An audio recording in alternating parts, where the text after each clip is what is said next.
C'est avec un immense plaisir que je te retrouve encore aujourd'hui, afin qu'ensemble nous puissions prendre le temps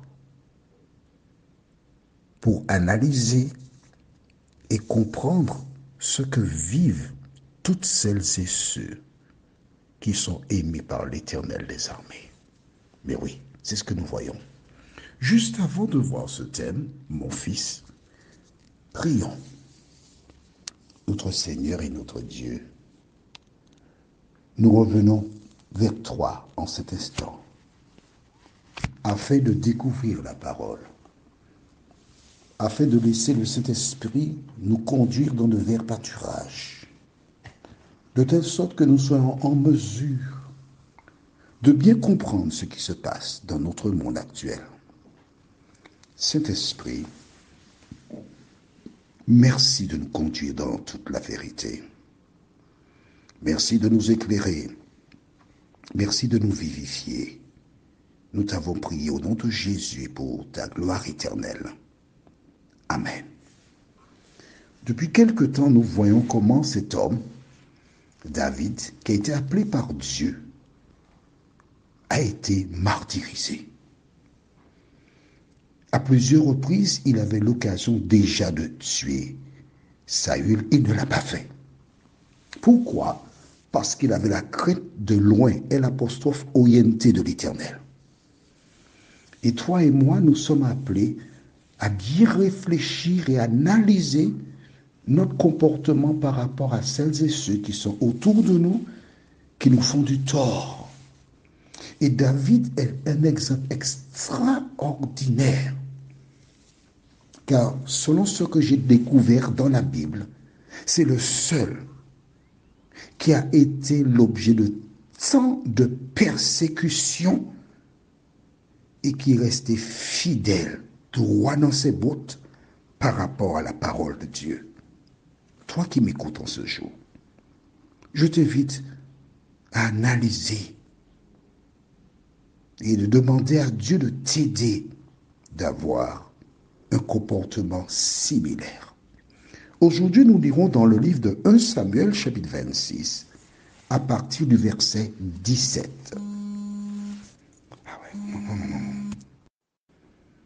Alors, nous lisons à partir du verset 17. Nous ferons des petites haltes pour mieux expliquer ce que nous lisons. Allons-y. Saül reconnut la voix de David et dit: « Est-ce bien ta voix, mon fils David ?» David répondit: « C'est ma voix, mon Seigneur le roi. » Tu te rends compte? Lorsqu'il s'est exprimé, Abner, lui, n'a pas reconnu la voix. Mais Saül, oui. Et qu'est-ce qu'il dit? Est-ce bien ta voix, mon fils David? Parce que n'oublie pas, il a épousé Michal, la fille de Saül. Donc c'est son fils. Et tu regardes comment il répond? C'est ma voix, mon Seigneur, le roi. Respect. Respect pour un homme qui cherche à le tuer alors qu'il n'a rien fait. Il respecte.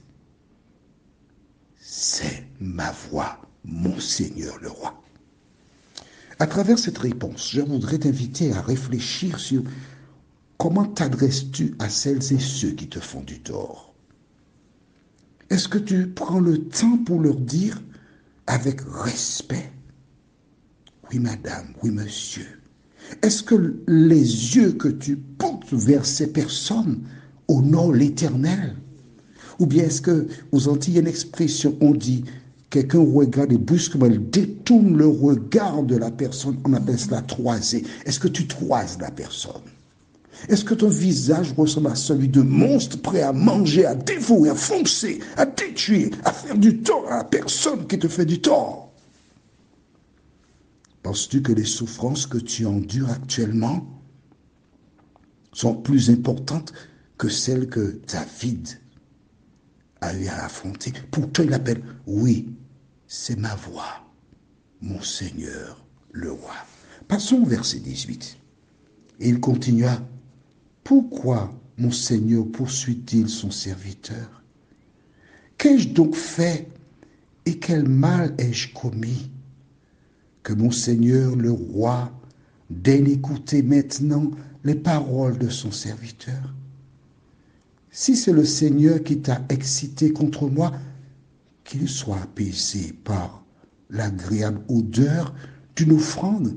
Mais si ce sont des êtres humains, maudits soient-ils devant le Seigneur.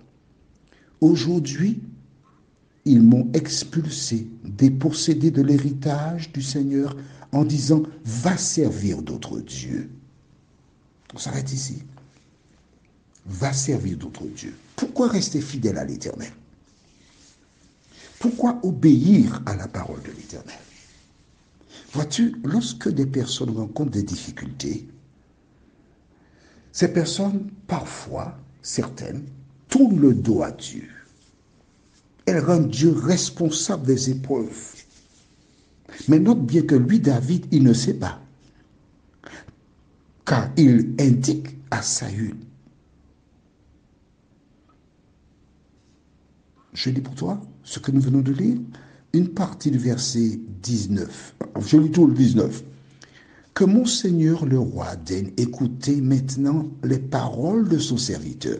Si c'est le Seigneur qui t'a excité contre moi, qu'il soit apaisé par l'agréable odeur d'une offrande. Mais si ce sont des êtres humains, maudits soient-ils devant le Seigneur. Aujourd'hui, ils m'ont expulsé, dépossédé de l'héritage du Seigneur en disant « Va servir d'autres dieux ».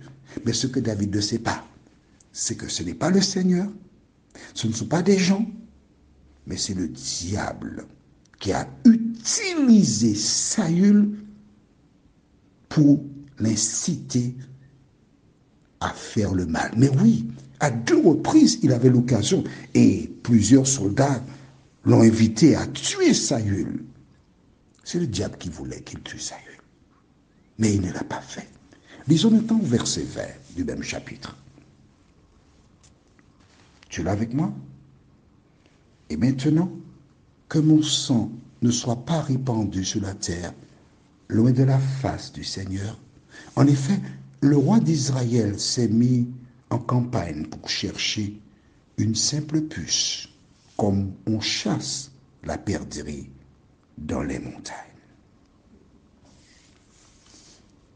Tu vois avec quel respect il parle à l'homme qui veut le tuer. Tu vois comment il a la crainte de Dieu. D'accord. Tu n'es pas arrivé à ce stade. Je comprends. Je te comprends.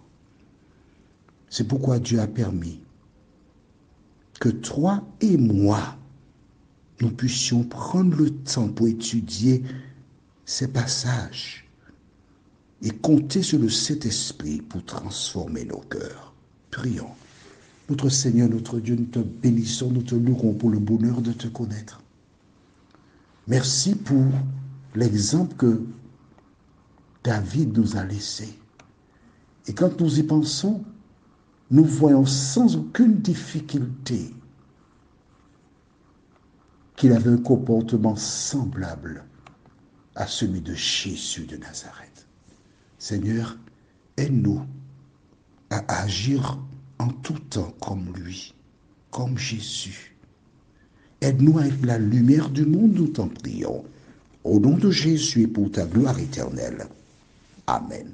Que l'Éternel continue de te bénir. Je te souhaite une bonne journée et à demain, si Dieu nous prête vie.